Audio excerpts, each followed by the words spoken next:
In more breaking news coming in, we're now being able to bring to you the exact bail terms that Ashish Mishra was given bail under and the reasoning behind his bail. We'll try and go across to my colleague Alok Pandey if we have him on the phone line. Alok, what are we hearing?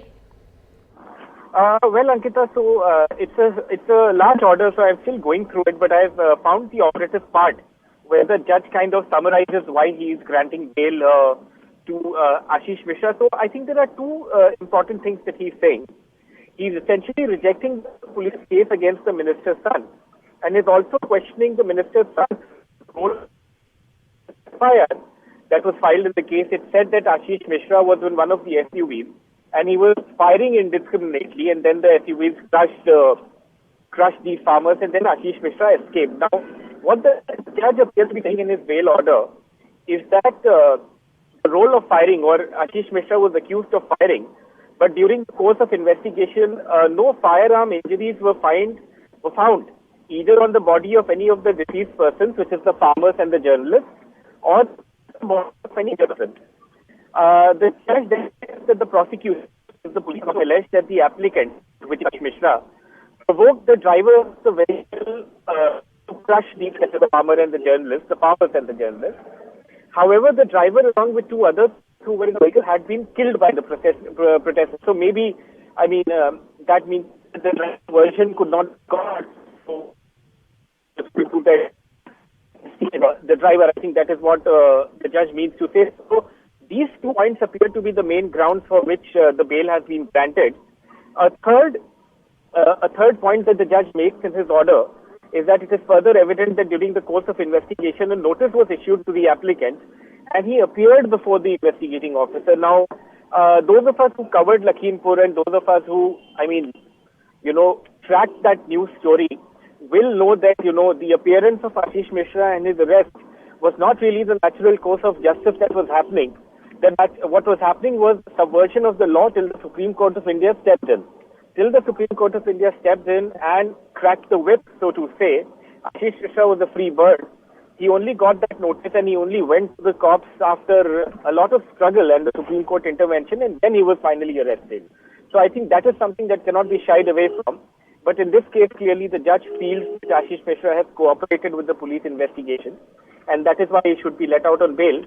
One interesting thing that he says in his bail order, right at the end, is that he directs the applicant not to influence the case in any manner. I think this is something that he says, that the applicant will not try to influence the witnesses or tamper with the evidence of the case or otherwise misuse the liberty of bail. But this is what everyone's raising, right? This is what Mahua Moitra is raising. This is what a lot of us are also thinking about, that this is no ordinary alleged criminal.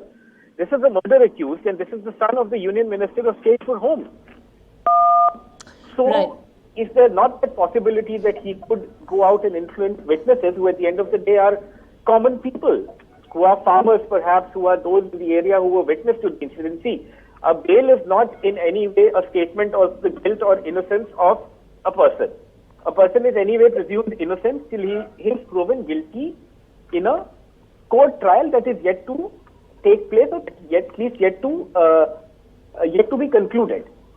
So in that sense, with this man out, is it not a real possibility that a lot of the witnesses against him could be influenced? So that is something that perhaps needs to be asked. Right. Alok, let me just read out the operative part of the bail order which you've sent us. It says, considering the facts and circumstances of the case in toto, it is evident that as per the FIR, the role of firing was assigned to the applicant for killing the protesters, but during the course of investigation, no such firearm injuries were found either on the body of any of the deceased or on the body of any injured person.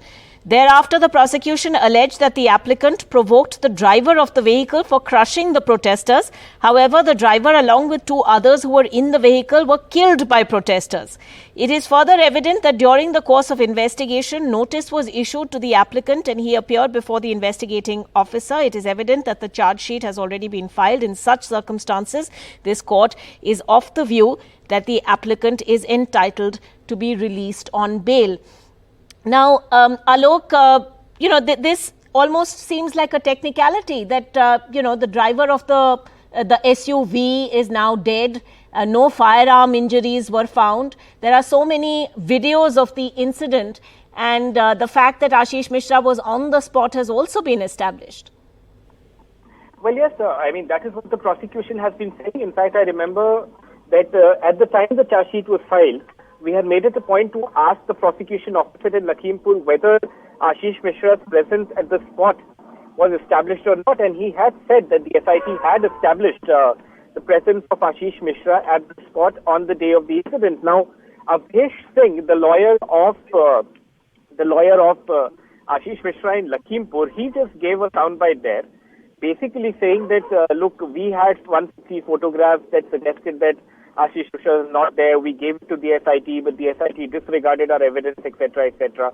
So it does appear that the judge in this case, the High Court judge, has gone along with what the defense has been saying or has been arguing that, at the end of the day, the direct blame of all of this cannot be assigned to Ashish Mishra, because that, when you read the order, that is what seems to be the crux of it. But like you said, it seems to be a technicality. The fact that, he was indiscriminately firing, but no firearm injury has been found, doesn't mean that he may or may not be culpable. I mean, that is, like I said, to be established by a trial. I think the larger question that we need to ask is whether a high-profile accused like him, whose son is the boss of the police force, so to say, the larger boss of the police force because he's the Union Minister of State for Home, should a person like this be able to make bail, or should there be a case where his trial is expedited so that his guilt or innocence can be proved swiftly in a case of court of law? I mean, nobody says that he should be in jail forever.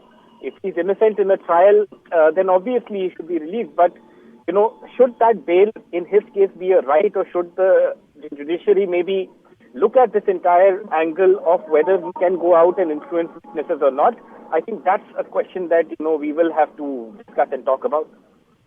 Right. Thanks very much, Alok, for joining us with that breaking story. Already a great deal of political questions also being raised over this. This has been a huge political issue in the run-up to these elections. The fact that this bail has happened at a time when Western Uttar Pradesh, the heart of these farmer protests, is going to vote is also very significant. We've heard from Congress leader Priyanka Gandhi Vadra on the issue, as also the Trinamool's Mahua Moitra, who questions how Ashish Mishra can satisfy bail conditions. She says 3 basic principles of bail, that an accused should not